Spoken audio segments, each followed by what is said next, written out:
So what's your perfect career after fishing? I don't have one. So welcome to another episode of The Limit. And last couple episodes we've talked about a career inside of fishing. So I've got a question for you, Cody. What's after fishing? Probably a real job. I don't really plan on doing this for the next 50 years like some guys do. So if it's not 50, what is that number? I don't know yet. A lot of it depends on the way that my career takes me in fishing. I'd love to be in it for the next, 15. It's a tough life. It's not easy. There's some guys make it out to be easy, but it's not. I know a lot of guys that have done it for a long time, and it's tough. It takes a toll on you mentally, physically, your family, your relationships. It takes a toll on you Bank financially. accounts. Yeah. And I think between me speaking the obvious as, for lack of better words, a father figure, you've got a perfectly good family, so I don't want to confuse anybody there, but just an older guy that's been there, done that, not fishing, but in another sport, looking back on my life, I have pretty much been very realistic with you about the fact you're not going to make it to the level of a KVD or even a Jason Christie. Just statistics are going to limit you. Yep. A guy that makes it to the NFL, just because you made it to the NFL doesn't mean you're going to be Tom Brady or Peyton Manning. Absolutely. You've still accomplished, just as you have, you've accomplished a lot by legitimately qualifying for the Invitationals. But there's the next level there. The BPTs is probably your goal now. For the time being, BPT is my goal. Short term. Long term, I want to be on the elites. As I'm sure anybody who has been around bass fishing for a long time knows that bass is for a lack of better terms, it's the end all be all of bass fishing. Yeah, I think it's still a Premier League. It's what started it. It's what will continue through the controversy, and we're not going to get into that. But it's definitely where I'd love to be at. And, it may not be in the next 3, 4, 5 years, but before I'm out of it, I want to be on the elites. So you're not a trust fund baby. You don't have an endless bank account. What if next year's a disaster? If next year's a disaster, I'm more than likely going to sell my 3/4 ton pickup and go get a real job. I'm going to keep my boat. I'm going to keep fishing. You'll always fish. Yeah, there's no doubt about that. And that's another thing. We have an opportunity here in East Texas with Rayburn and Toledo. A lot of guys have. I can keep fishing for the rest of my life and fish a tournament 2 weeks out of every single month of the year. I just saw a post on Facebook today about a guy, I won't name who he was, but he was working his way up the ranks and got disgusted with the fishing industry and quit, and he sold everything, sold his boat. It happens. I'm not going to say it won't ever happen to me, but selling your boat's a little bit extreme. I have too much love for the sport and for chasing fish. And I think that's probably a knee-jerk reaction by him. He's mad. He's broke. He said that. That's not my words. That's his words. So I get it. He wants as far away from it as he wants to be. Financially, I get it. If I come out of this thing at the end of this year and I can't afford to have a boat, it's going to be the first thing that's gone. But I'm going to do whatever I really got to do realistically to keep it. So we try to be honest in this podcast. What's the number you feel like you have to win next year to say, I had a good year? Not a great year, just a good year. That you think you're proud of yourself, your wife's not going to make you sleep outside, and you feel like you accomplished what you want to do. Last place check in each one is 8,000 with a full field. With a full field, yeah. Who knows? There's 6 events. What's that put us at? 48? 50 grand. 50 grand. I think I'd be happy with 30. So you run some numbers. what's it going to cost you next year in entry fees and expenses? Approximately 45. Right. So you're telling me you would be okay losing money next year, paying your dues? Yeah, sponsorships is a big deal when it comes to this sport. The relationships that you cultivate throughout your career and your time on the water, and that started. I mean, for me, it started in high school. I saw the writing on the wall that sponsorship is the only way I was going to get to the level that these guys are at. As you said before, I don't come from a family with a ton of money that just gives me a credit card and tells me to go for it. Sponsorships are the only reason I'm here, getting to do this. So 30 for me isn't 15 in the hole. 30 for me puts me in a better position than some guys would be with winning 30.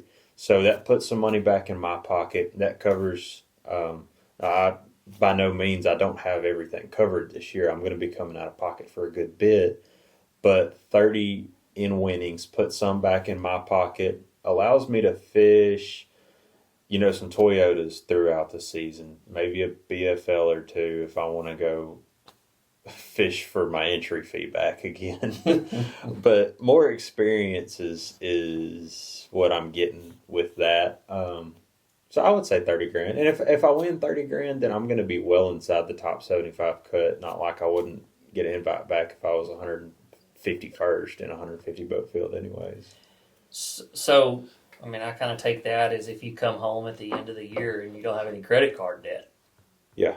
I mean, if you've actually supported your hobby, I mean, it's a career. I'm not saying it's not a career, but it's a dream as well. It is, and it's something that I've got to be realistic with myself. I know I'm not going to make a lot of money doing this, and that's a big part of the reason I don't want to do it until I'm 70 years old. And you're young. You're 23. Yeah. Yeah. So, you've got 5 years that you can go piss off. That I'm not going to give it 5 years of pissing it off. Well, let's just say you go win $35,000 for the next 5 years. You'll leave that part of your career with lots of memories. And I think the most important thing is you'll never regret not giving it the opportunity.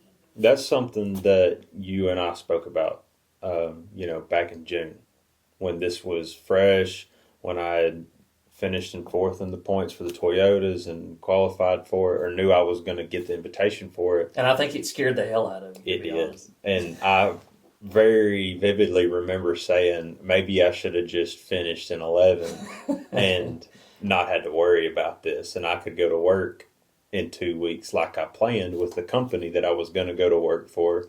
And if I'd have done that, I'd be, 7 months into a new job making great money. But you would have always had in the back of your mind, what if? Yeah. And I lay awake at night wondering what ifs about tournaments I've been in. I can't imagine laying awake at night wondering about the what ifs of a tournament I didn't even try to get in. Sure, and that's going to happen at 30 years old, at 40 years old, and at 85 years old for you. What if? I could be the next KVD. And if you go and try it, then you know. Yeah. I mean, whether or not I do good next year, I know I gave it everything I had. You know as well as anybody that I've been spending a ton of time on the water this fall, getting ready for next year. I'm not a guy that can sit at the house for 2 months or a month and a half, whatever, and then go to the lake and just catch them. I don't have the natural, I've got to work for it. Right. If I don't go fishing, I'm not going to catch them. You get rusty. Yes, you do. And I don't want to be that. This is the biggest opportunity I've had in my life up to this point, and I don't want to blow it. I want to make it happen. Yeah.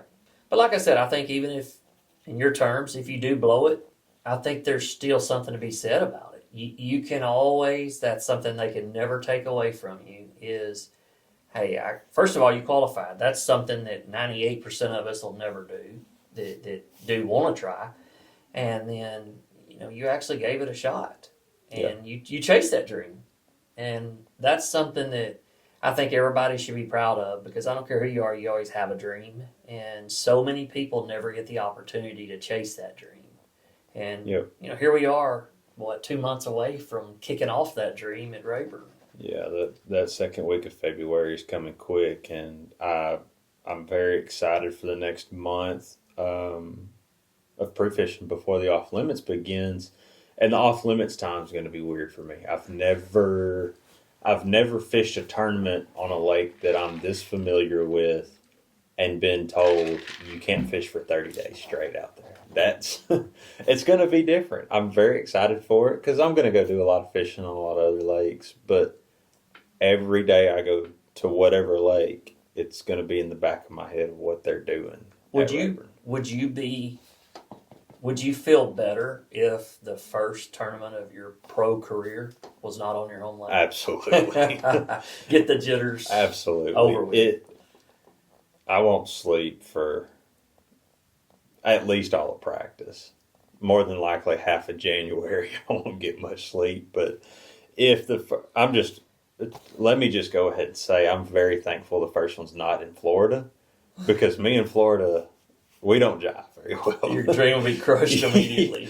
And whenever the schedule came out, whenever I saw it was announced, the only thing I asked was that the first one is not in Florida in January or February, because I was going to not do good.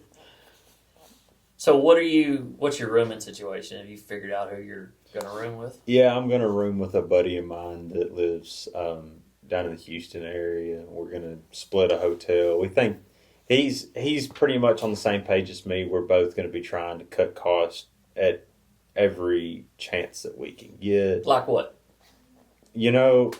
I'm going to take a grill with me, like one of the little propane camp grills I can just stick in the back of my truck under the bed cover. Going to take deer sausage, anything that we can just to save money. Sure. We're going to be staying in a hotel.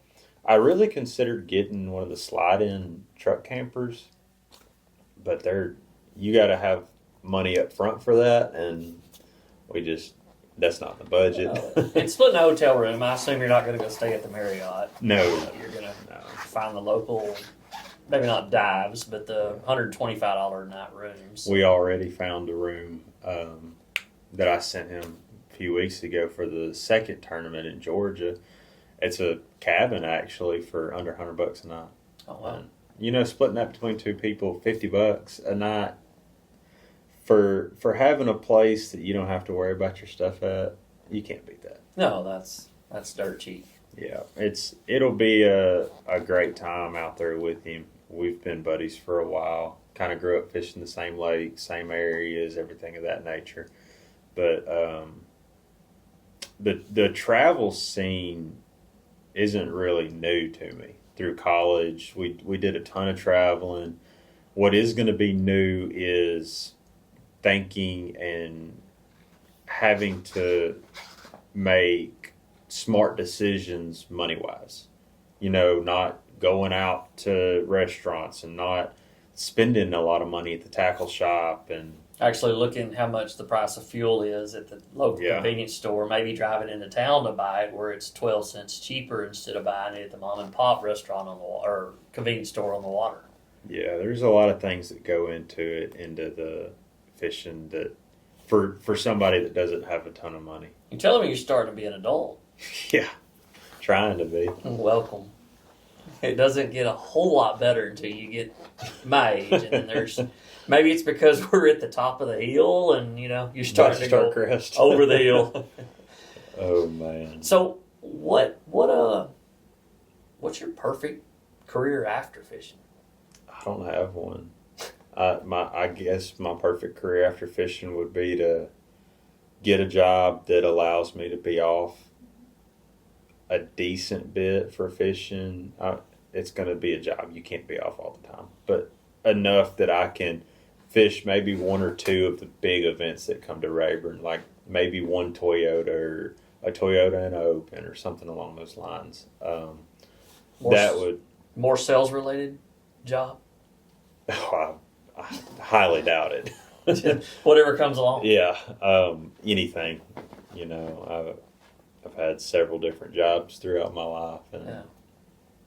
one that I don't have to talk to people would probably be a good one. So if you're watching right now and you own a company, keep an eye on Cody Ross. It may be 1 year, it may be 15 years. Yeah. But for hire one day. Yeah. Do you foresee, as far as you mentioned qualifying for the elites, if you qualified for the elites, do you see that change in your opinion of how long your career would last? Yes, I would. I understand how tough it is to make it to the elites, and I don't want to get to the elites and stay for 2 years and leave. If I make it to the elites, I want to be there for a while, several years. You know, I don't know how long that is, maybe 10, maybe 5, maybe 15. But I want to get there and stay there and soak it up, because I've been going hard at tournament fishing for, probably going on 10 years now. When I started high school fishing, I've been keeping a tally for the last 5, and I've fished over 100 days a year for the last 5 at least. I didn't keep a tally before that, but And a lot of that was on the college's dime. yes, it was. And that there's no way, I've said this before, and I'll say it again, there's no way I'd be where I'm at if it wasn't for going to college and being able to fish on their dime. It has changed professional fishing so much. College has. It has. It's sended, and we're seeing that. You know, it seemed like when I was your age, to qualify for the Elite Series, you needed to be 35 years old, and that required 10 years of fishing experience, in your prime of your life. Now we're seeing those kids qualify out of the opens straight into the elites, and man, they're your age or even younger, and I think that speaks volumes of what the college fishing programs are preparing these kids for. Yeah, the younger generation is definitely, and I'll just go ahead and say it, they're more tech savvy. They trust their electronics more. That's something when I worked up at Jones Marine Electronics, we saw a lot of guys that knew how to use their electronics. Their skills weren't bad. They knew what they were looking at, but they had a hard time trusting their electronics. They had a hard time putting their head down, putting the blinders on, and using their trolling motor and knowing when their trolling motor hits a fish that it's right there. They just couldn't trust it. And the younger generation has so much trust in it that they'll go out and, I'm seeing boats for sale from guys that fished the all 9 opens this year that have less than 100 hours on them. That if you don't use your boat at all outside of the 9 opens and you break it in for 10 hours, you did 10 hours for every 8 days of fishing. That is cranking it up, running to the first spot, and dropping your total. turning it off, cranking it up, and running back and putting it on the trailer. Yeah. That's crazy to me. Yeah. I've had my boat for a month now, a month and a half maybe. I've got like 40 hours on it already. New boat. Yeah. And I can't fathom guys just scoping that much. Yeah. But I guess if you look at their graph, they probably covered 8 or 10 miles of the lake. yeah. It's just A buddy of mine said today he referred to scopers as bow-backed live scopers. He said all those bow-backed live scopers. We were talking about getting a gym membership, because I don't want to, whenever I do make it to the elites, whenever I hold a trophy up, I don't want my belly to hang out the bottom of my shirt. And he said, well, at least you don't look like a bow-backed live scoper. all slumped over like this from staring at the sonar. He said some of those guys need to go find some weights and gain some weight. Oh, man. The demographics of fishing is changing. It has. It is. The young guys seem to be taking over. There's still some old school guys around. Yeah, and it's interesting to see, like, the points. even on, like we're talking about the opens, the points on the opens, how many points it took. The consistency level skyrocketed this year. So they did some math. Somebody, whatever channel, was talking about doing math on it, and you needed an average of like 45th in points or something like that. For the previous year, well, it was like an average of 20th in points. Oh, wow. 20th place or something along those lines. But it was huge difference. Which means you need to get a check in every event as well. And, that's what I've always looked back on is how consistent you are getting checks. And it's hard to get a check at every event. It's very hard. And that's a decent check, a top 20. Yeah. So, yeah, that's pretty impressive.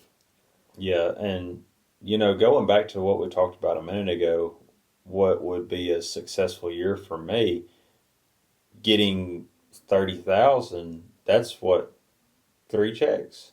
3 checks would be 24? Yeah. 3 checks would be 24, right. So 32 would be 4 of the 6 events. I mean, that's tough. 4 of 6 events, getting the top 50, it's not easy.